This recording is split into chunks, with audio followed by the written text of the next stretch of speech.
મહાનગરપાલિકાના commissioner NV Upadhyay દ્વારા બજેટને સંપૂર્ણ રીતે તૈયાર કરી સ્ટેન્ડિંગ કમિટીના ચેરમેનને સુપ્રત કરવામાં આવ્યું. ભાવનગર મહાનગરપાલિકાનું વર્ષ 2024-25નું અંદાજપત્રની રૂપરેખા તૈયાર કરવાની કમિશનર દ્વારા તૈયારી કરવામાં આવી હતી, જેના ભાગરૂપે તમામ વિભાગના વડાઓ સાથે ચર્ચા વિચારણા કરી અંતે અંદાજપત્ર તૈયાર કરાયું હતું, જેમાં ખર્ચ, આવક અને જાવક બંનેનો ઉલ્લેખ કરવામાં આવ્યો હતો. આ અંદાજપત્રને સ્ટેન્ડિંગ કમિટીના ચેરમેન રાજુભાઈ રાબડિયાને સુપૃત કરવામાં આવ્યું હતું. હવે આવતા દિવસોમાં આ સ્ટેન્ડિંગની બજેટમાં ચર્ચા વિચારણા કરી મંજૂર કરવામાં આવશે. છેલ્લા 5 વર્ષમાં તો દરેક વર્ષે આપણું જે છે બજેટની સાઇઝ વધતી આવી છે. ચાલુ વર્ષે આપણું 282 અને 1328, આમ લગભગ છેલ્લા 5 વર્ષમાં આપણું બજેટ જે છે એ દોઢા જેવું વધારો, અંદર 150% વધારો થયો છે. આપણે જો આવક અને ખર્ચની વાત કરીએ તો આવક અને ખર્ચ ચાલુ વર્ષે આપણે 661 કરોડ રૂપિયા રેવન્યુ ખર્ચમાં કરવાના છીએ અને એની સામે આપણી રેવન્યુ આવક 543 કરોડ છે. અને આપણી જે આવક છે એ ક્રમશઃ દર વર્ષે તો પણ આપ જુઓ છો કે ગયા વર્ષે આપણું કેપિટલ આવક જે હતી એ થોડી ઓછી હતી, પરંતુ આ વખતે આપણે 736 કરોડ ઉપર આપણે એને આંકેલ છે. અને ફાયર માટે આપણે આ વખતે બજેટ વધારીને 12 કરોડ રૂપિયા ફાયરમાં આપણે મૂકીએ છીએ. નાણાં પંચનું જે કામો છે એ 35 કરોડના આપણે કરવા જઈ રહ્યા છીએ. પ્રધાનમંત્રી આવાસ યોજનામાં 70 કરોડ રૂપિયાનો આપણે ખર્ચ કરવા જઈ રહ્યા છીએ. આરોગ્ય કેન્દ્ર ઉપર આપણે લગભગ 8 કરોડનો ખર્ચ કરવા જઈ રહ્યા છીએ. સ્વચ્છ ભારત મિશનમાં આપણે 11.90 કરોડ રૂપિયા ખર્ચ કરવા જઈ રહ્યા છીએ. અને અન્ય કન્ટિજન્સી એક્સપેન્ડિચર છે એમાં 4.72 કરોડ જેટલું ખર્ચવા જઈ રહ્યા છે. આમ કુલ 666.88 કરોડ રૂપિયા આપણે આમાં ખર્ચ કરવા જઈ રહ્યા છીએ. નો મુદ્દો ધ્યાનમાં રાખીશું. આના કારણે જે રિંગ રોડ આપણો ત્યાંથી ક્રોસ થાય છે એ આપણી એક સિટીમાં એક અન્ય આપણું પ્રવેશ સ્થાન જે છે એ રિંગ રોડના કારણે અહીંથી આપણું એક ઓલ્ટરનેટ એન્ટ્રી પોઈન્ટ આપણે થશે અને આપણે એને બ્યુટિફિકેશન સાથે કરવા જઈ રહ્યા છીએ. ડોગ્સ માટે એક એનિમલ હોસ્ટેલ બનાવવાનું આયોજન કર્યું છે. 3 કરોડના ખર્ચે આ શેલ્ટર હોમ ડોગ્સનું બનશે. અને ખાસ કરીને જે આ વધારે ઉગ્ર શ્વાનકારના ફ્લોરા ફોના તૈયાર કરીને એક આખું તમામ પ્રકારનું જે ફ્લોરા ફોના છે તે કરીને આપણે એક બાયોડાયવર્સિટી પાર્ક બનાવવાનું આયોજન કર્યું છે. આ માટે આપણે અત્યારે હાલમાં પ્રાથમિક તબક્કે અપવાડા લેક જઈ રહ્યા છે, કારણ કે આપણે અત્યારે જોઈએ છીએ તો અંતિમ સંસ્કાર માટે ક્યારેક લાકડાની અછત, તંગી હોય છે, એવું બધા પ્રશ્નો પછી થતા હોય છે. એટલે આપણે ગુજરાત ગેસના સાથે ટાઈઅપ કરીને જે આપણા 4 મુખ્ય સ્મશાનો છે, ગોરડ, કુંભારવાડા, ભગવાનેશ્વર અને સિંધુનગર, આ 4 જગ્યાએ આપણે 50 લાખના ખર્ચે એવી 4 જગ્યાએ 4 ગેસ સ્ટ્રક્ચર આપણે ઊભું કરવા જઈ રહ્યા છીએ.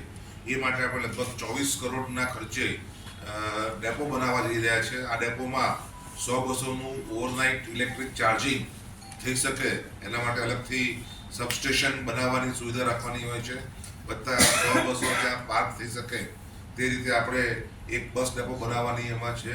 અને એ આપણે રિંગ રોડ ઉપર આપણો આજે એક પ્લોટ આવ્યો છે. 1.70 કરોડના ખર્ચે આ 1.70 કિલોમીટર લંબાઈ છે અને 2 કરોડના ખર્ચે આપણે ત્યાં ગ્રીન વોકવે, એટલે કે એક સવારે કે સાંજે લોકોને ત્યાં એક પિકનિક સ્પોટ જેવું થાય અને બિલકુલ ગ્રીનરી હોય, ત્યાં લોકો એક પગદંડી જેવું ચાલવાનું હોય અને કુદરતી પાવર પ્લાન્ટને પાણી આપીએ છીએ. પરંતુ અન્ય આપણી પાસે કસ્ટમર્સ નથી મળી આવ્યા, પરંતુ આપણને એક્રોસીલ જે આઈ થિંક એક્સેલની એક સોલર સિસ્ટમ માટે આ વખતે બજેટમાં પ્રાવધાન કર્યું છે. એટલે આપણે પણ આ વખતે બજેટમાં સોલર પાર્ક બનાવવા માટે પ્રાવધાન કર્યું છે અને લગભગ 61 કરોડનો આપણે અંદાજ પ્રોજેક્ટ ખર્ચનો મૂક્યો છે. આ પ્રોજેક્ટ આપણે જે છે એનાથી આપણે લગભગ 175 લાખ યુનિટ વીજળી જનરેટ કરી શકીશું. દેવાની કાર્યવાહી પ્રગતિમાં છે, એટલે કે વી બી ગેટિંગ 50 મ્યુનિસિપલ્સ, પરંતુ બીજા 50 મ્યુનિસિપલ ખરીદવાનું આપણે આમાં આયોજન કર્યું છે. એ લગભગ 4.48 કરોડના શેલ્ટરની સુવિધા ઉપલબ્ધ કરાવવાનું એક સૂચના આપણને તમામને આપેલી છે, તમામ મહાનગરપાલિકાને. અત્યારે હાલમાં મહાનગરપાલિકા પાસે 5 શેલ્ટર હોમ છે. મ્યુનિસિપલ મશીન ખરીદવાનું આપણું આયોજન છે. એટલે આપણી એક આયોજન એવું છે કે દરેક વોર્ડમાં એક સ્વીપર મશીન હોય, જેથી કરીને અત્યારે જે 2 મશીન છે ફક્ત આપણે માર્કેટ વિસ્તારમાં ચાલે છે, એના બદલે તમામ વોર્ડના જે ગયા વર્ષે આપણને જીએસડીબીની ગ્રાન્ટ પરથી એક ફાયર બાઉઝર મળેલું હતું, હાલમાં આપણે બીજા 2 ફાયર બાઉઝરનો ઓર્ડર આપેલો છે. પરંતુ આ સિવાય આપણે ઇમરજન્સી રિસ્પોન્સ વ્હીકલ જે ખરેખર આપણી પાસે હોવું જોઈએ એ નથી, એટલે એ આપણે ખરીદવાનું આયોજન કર્યું છે.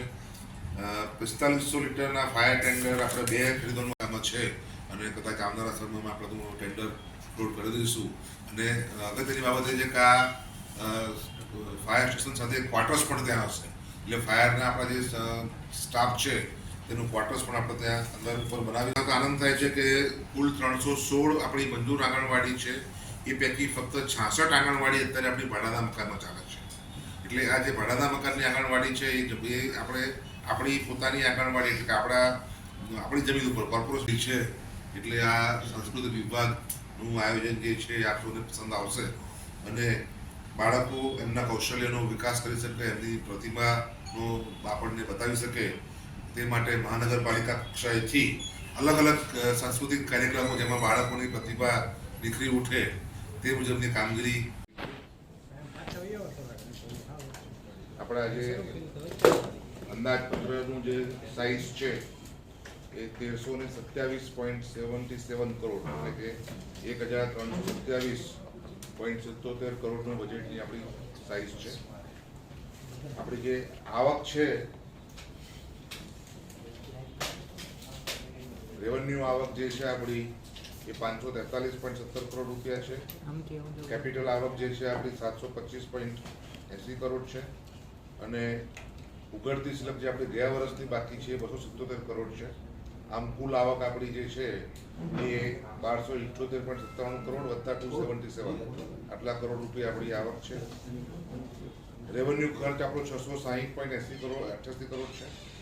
કેપિટલ ખર્ચ 666.89 એટલે 666.89 કરોડ છે અને કુલ ખર્ચ આપણો જે મેં કીધું એમ 1327.77 કરોડ છે અને એના પછી આપણી પાસે 218 કરોડ રૂપિયા બચત રહેશે. આપણા અંદાજપત્રમાં રૂપિયો ક્યાંથી આવશે એની આપણે એક આ વિગત છે કે 18 પૈસા ઉઘડતી સિલક છે, ઓક્ટ્રોય વળતર ગ્રાન્ટ 3 પૈસા છે, રેવન્યુ ગ્રાન્ટ 10 પૈસા છે, સામાન્ય કર 10 પૈસા છે, વ્યવસાય વેરો 1 પૈસો છે, વિકાસની ગ્રાન્ટ 35 પૈસા છે, કેપિટલ આવક 11 પૈસા છે, અન્ય આવક 12 પૈસા છે, જે એક આપણે પાઈ ચાર્ટમાં કલરથી બતાવ્યું છે. આપ જોઈ શકો છો કે આપણે મહત્તમ જે છે વિકાસની ગ્રાન્ટ આપણને સરકારશ્રી તરફથી મળી રહી છે. આપણે જો રૂપિયો ક્યાં જશે એની વાત કરીએ તો વિકાસના કામમાં 43 પૈસા, એટલે મહત્તમ જે રકમ છે એ વિકાસના કામમાં આપણે બજેટના જે છે એમાંથી ખર્ચ કરીએ છીએ. કન્ટીજન્સી ખર્ચ આપણો 20 પૈસા છે, પગાર અન્ય ભથ્થા 11 પૈસા છે, પ્રાથમિક શિક્ષણ 11 પૈસા છે, અન્ય ખર્ચ 1 પૈસો છે અને બંધ સિલક 14 પૈસા. આમ આપણો રૂપિયો આ રીતે આપણે સ્પેન્ડ કરવા જઈ રહ્યા છીએ. આપણે જો સરખામણી કરીએ છેલ્લા 5 વર્ષમાં તો દરેક વર્ષે આપણું જે છે બજેટની સાઇઝ વધતી આવી છે. ચાલુ વર્ષે આપણું 1328 કરોડનું બજેટ છે. આપ જોઈ શકો છો ગ્રાફમાં બતાવ્યું છે મેં કે જે ક્રમશઃ વર્ષ વાઇઝ 2020-21થી લઈને આજ દિવસ સુધી આપણું બજેટની સાઇઝ છે 1063, 1040, 1062, 1182 અને 1328. આમ લગભગ છેલ્લા 5 વર્ષમાં આપણું બજેટ જે છે એ દોઢા જેવું વધારો અંદર 150% વધારો થયો છે. આપણે જો આવક અને ખર્ચની વાત કરીએ તો આવક અને ખર્ચમાં પણ આપ જોઈ શકો છો કે કન્ટિન્યુઅસ ઇન્ક્રીઝ છે. ચાલુ વર્ષે આપણે 661 કરોડ રૂપિયા રેવન્યુ ખર્ચમાં કરવાના છીએ અને એની સામે આપણી રેવન્યુ આવક 543 કરોડ છે અને આપણી જે આવક છે એ ક્રમશઃ દર વર્ષે વધી રહેલી છે. કેપિટલ આવક સામે કેપિટલ ખર્ચની વાત કરીએ તો પણ આપ જુઓ છો કે ગયા વર્ષે આપણું કેપિટલ આવક જે હતી એ થોડી ઓછી હતી, પરંતુ આ વખતે આપણે 726 કરોડ ઉપર આપણે એને આંકેલ છે અને કેપિટલ ખર્ચ જે છે એ 667 કરોડ આપણે જે મેં અગાઉ 600 કરોડ ખર્ચ કરવાના છીએ એ આપણે મેં વાત કરેલી છે.